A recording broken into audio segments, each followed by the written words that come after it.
Assalamu alaikum. Shalom. Ni hao. Habari. Konnichiwa. Hola. Ki ora. Namaste. Aloha. Bonjour. Salve. Guten Tag. Conversation piece.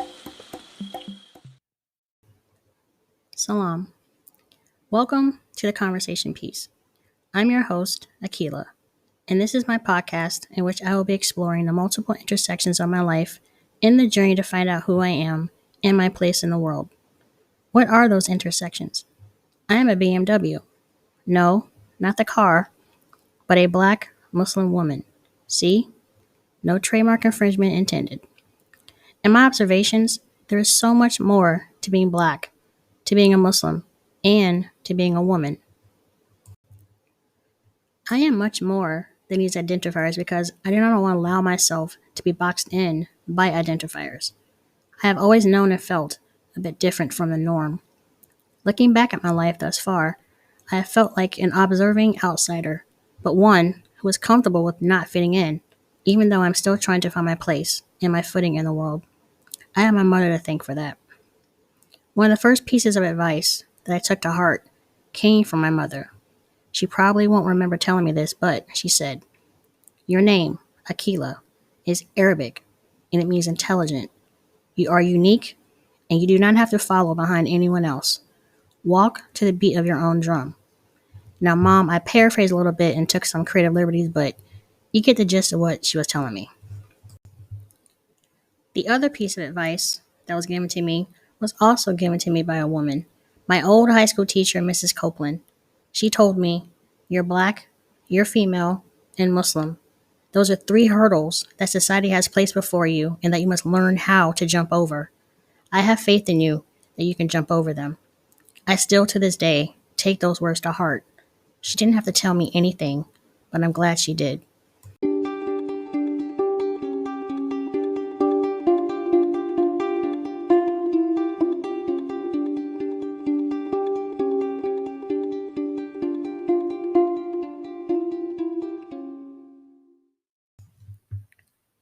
Let us start the journey down one intersection, black. Now, I should warn you, I am not the spokesman for black people, nor am I trying to be. If you stuck with me so far, you're probably thinking, "You don't sound black." I've heard this all my life and from just about everyone. I don't even know if it's a compliment or an insult. First, what does that mean, to sound black? Well, in my experience, it depends on the messenger. See, with some white people, it's because I use words to express myself. "Oh, you're so articulate. Thanks." And with some black people, it's because I use words. I'm being slightly facetious here, but I've also been told that I'm not black enough. Again, what does that mean? Like, are you kidding me? So I like music that comes from Korea, Japan, Germany, Nigeria, everywhere. I like anime. I like sunsets. I like Vans. I'm referring to the shoes. I like to go for walks. I like to read. Now I sound like I'm advertising for a dating app, but I hope you see where I'm going. There's no title holder to black. One of the most beautiful things about black people is that we are diverse from everything to skin tone to personal interests. We are not, nor never will be, a monolith because we're human like everyone else. And humanity needs to learn how to be loving and unique and stand strong, like the colors of the rainbow. Do you see the red telling orange to be a certain way? No. Each color stands out because they all coexist together to reflect a beautiful phenomenon. By the way, did you know that rainbows appear in the sky opposite the sun? What? Brain explosion. No, I just googled that.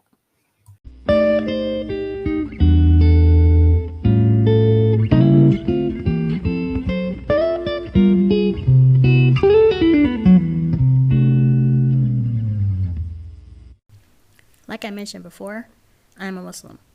I was born into the religion, but a few years back I took the Shahada, the Muslim profession declaration of faith, which is La ilaha illallah and Muhammad Rasulullah, which means there is no God but Allah and Muhammad is the messenger of God. Allah is the Arabic word, translated into English meaning the God. Al for the, La for God. For those of you who are unfamiliar with Islam, Islam means peace. Islam is a religion that professes to believe in the one God, just like Judaism and Christianity. A Muslim is one who submits his or herself to the will of God.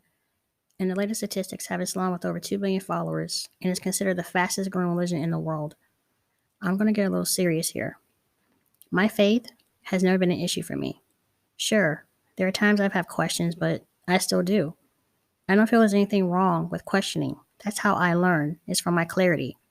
I don't think one should follow blindly into anything until one has a clear understanding of what it is that they're doing. I don't impose my views on anyone, and as a Muslim, that is not my job. It is not my job to make people Muslim. Surah 2, verse 256. Let there be no compulsion in religion. Truth stands out clear from error. Whoever rejects evil and believes in God has grasped the most trustworthy handhold that never breaks. But there have been times when I feel my religion was an issue for other people, and it shows up in the most mundane situations. For instance, I don't drink alcohol. That is prohibited in Islam because we strive to be in control of our faculties and be in control of ourselves as much as possible, and alcohol, especially when it's abused, hinders that control. I don't drink, but there have been times when people would take it as a personal affront if I didn't join them in a drink, which I just have to laugh at. How is me conducting myself in a certain manner offensive to you? I realize that if I'm conscious of my actions and my behaviors, and I'm consistent with those behaviors, people do pay attention. I had a supervisor tell me once that she found it confusing trying to reconcile the fact that I was Muslim compared to what the media showed her or what she knew of Muslims. So the way I heard that was, are you assuming I'm a terrorist? Astaghfirullah. I see forgiveness in God. She did not call me a terrorist, and outside that statement, she always had respect for my faith. But growing up, people would, when I would tell them I was Muslim, they were like, so where were you born? I'm like, New York. Then sometimes I get, where are your parents from? They're American. Or they find out my name is Arabic. They're like, oh, you're Arab. Like, no, I'm not. I get the subtext. People hear Muslim and think Arab, terrorists, and other stereotypes. But the fact is, the majority of Muslims are non-Arab, 80%. And most Muslims denounce violence and acts of terrorism, even though often Muslims find themselves to be victims of violence, discrimination, and hate crimes. And unfortunately, the same thing can be said of our Jewish and Christian brothers and sisters. This is a larger topic I'll discuss at another time, inshallah. I do have friends who respect and appreciate me, and me being a Muslim is not an issue with them. In fact, when Ramadan comes around, and Ramadan, for those of you listening, is the month in which Muslims fast from sunup to sundown, and Ramadan is a month in which the Quran was revealed to Prophet Muhammad, may peace and blessings be upon him, through the angel Gabriel over a 23-year span. But during that time, people find themselves being cautious around me, knowing I'm abstaining from food and drink during the day. And some people think we fast all month without eating and drinking. I'm like, no, I'd be dead. So I clarify, it's only during the daylight hours. And they're like, oh, I couldn't do that. I'm like, you're already talking yourself out of it. You as a person are capable of so much more if you put your mind to it. That's with any avenue that you decide to pursue in life. It sounds hard, but it's not. Only if you let it become hard. You have to exercise that can-do muscle. It's a conscious mind shift that one has to perform. I'm not perfect, and I do not profess to be perfect by any measure, but I am active in trying to be a better person, a better Muslim, and inshallah, I pray Allah has mercy upon me in the process.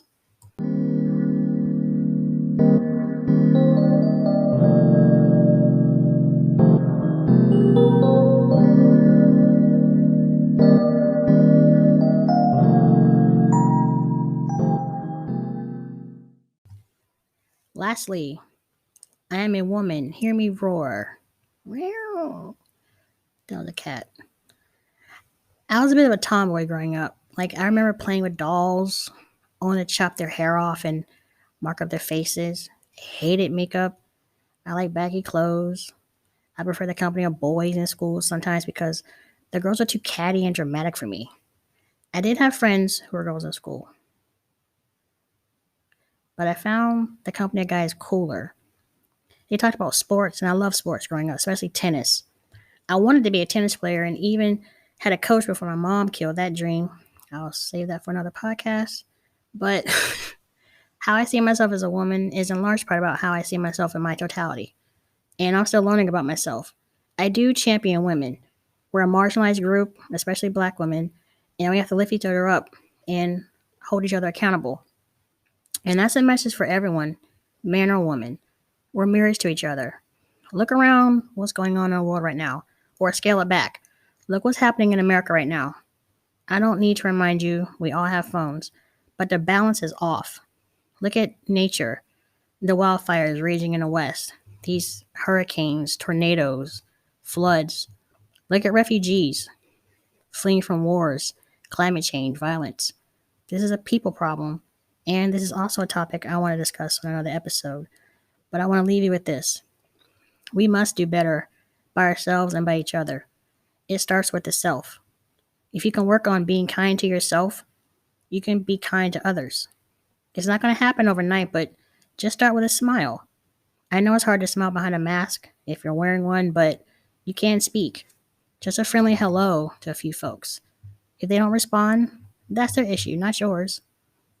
We can't lose sight of why we're here on Earth. We must share this one planet with each other. It is not here just for the greedy and the wealthy to be pillared and exploited. We're one human family. Surah 49, verse 13. O mankind, we created you from a single pair of a male and a female. It made you into nations and tribes, that you may know each other, not that you may despise each other. Verily, the most honored of you in the sight of God is the most righteous of you. I want to thank my brother Shahid, my mother Rashida, my sister Khalila, my Imam Abdul Haq Muhammad, and my best friend Cece, all of who encouraged me to start a podcast in the first place. I also want to thank Brianna Bolden for doing my artwork, and for all of you who took the time to listen. I hope you will join me again. Until next time, remember, when you start a conversation, start it with peace. Assalamu alaikum.